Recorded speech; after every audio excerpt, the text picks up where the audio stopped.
healing, dreaming,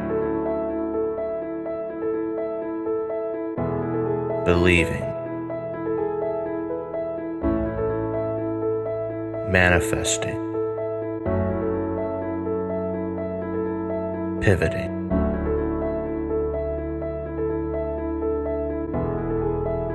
Welcome to Pivot's Pulse Podcast. Welcome to Pivot's Pulse Podcast. And today I'm going to be interviewing Elizabeth Suellentrop from our Virginia office. Good morning, Elizabeth. Thank you for joining us. Yeah, I had some questions for you, and I wanted to know if you could just introduce yourself to our audience today. And we're going to be talking about peer counseling. I'll let you go ahead and talk a little bit about yourself. Sure. Well, my name is Elizabeth Suellentrop. I'm a licensed master's in social work in Virginia and Maryland. I graduated with a master's in social work from George Mason University a couple of years ago. Been working as a psychotherapist for like a year and a few months. And I just joined Pivot's Potentials team about, I think, almost 2 months ago. And I utilize various techniques, mostly dialectical behavioral therapy, a little bit of trauma-informed cognitive behavioral therapy, and then thanks to Pivots, I got trained in internal family systems and eye movement integration. So I've been starting to use those techniques as well. So. Wonderful. Well, we are so excited to have you as part of our team. You have been a wonderful match for us. So we wanted to talk a little bit about some of your initial training before you actually had your clinical training, because it was really, really amazing to hear about it. So could you tell the audience a little bit about what a peer counselor is? Sure.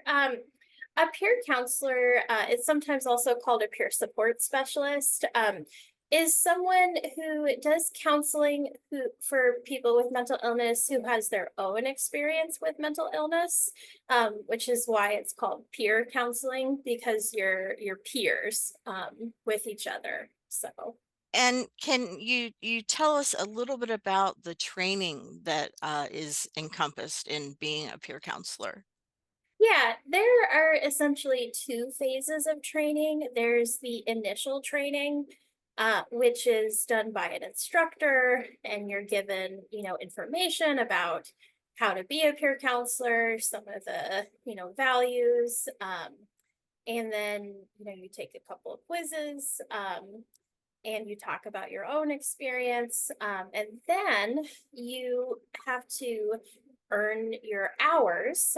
They can either be volunteer or paid, and they have to be approved by the counseling board. And it's just some kind of, peer counseling capacity.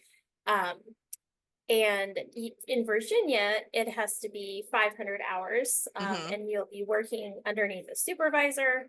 And then once you finish your hours, then you take and pass an exam, and then you're certified. And with the supervisor that you have as you're going through the training and the hours, what does that supervision look like? Like, how often do you have to meet? Is there a certain format of supervision that you have? Not necessarily. We didn't necessarily need to meet regularly. It was kind of more like having a supervisor at a job. I did some training at the placement I was at, and they kind of provided guidance and would give you, ways to improve and things like that. So it was a little more like a job than kind of clinical supervision. So having the peer counselor certification, what type of clients would you be dealing with? What kind of populations? I think it probably depends on the placement, but in my case, I worked for an organization called PRS Inc. And excuse me, They now go by a different name. I think they're now called HopeLink. And they had various mental health services. The program that I worked for was called Care Ring, and it was a service that did mostly social calls, but also medication reminders and kind of safety check-ins for older adults and people with disabilities who were socially isolated. And so that was kind of the population that I worked with. Some of them were mentally ill, and then some of them were more had physical illness issues.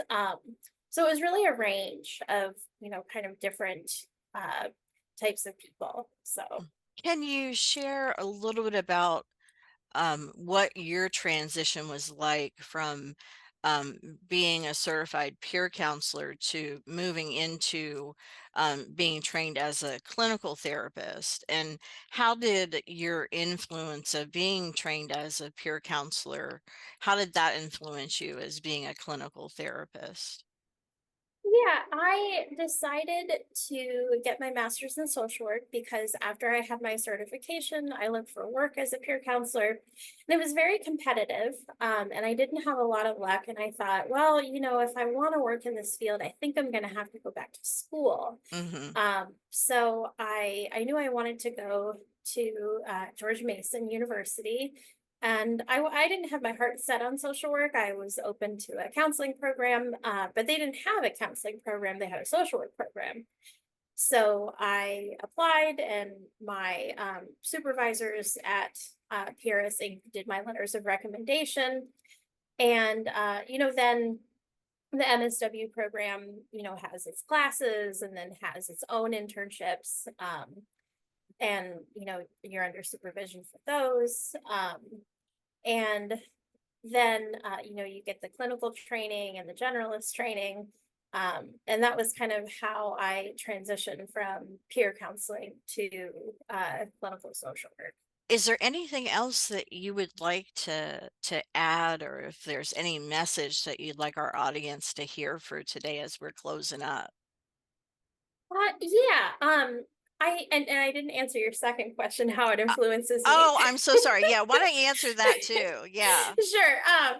So I think that my experiences as a peer counselor has had a really huge influence on how I do clinical social work. I don't ever want to come in to a session like I'm the healthy one and I'm the mental health expert here to teach you, the sick one, how to be healthy. I come into it as, I'm a human being. I'm sharing my knowledge and experiences, including as a person with mental illness, with this other person. And, we're sharing with each other. I always tell clients, they're the expert of their own experience. I learn as much from them as they learn from me.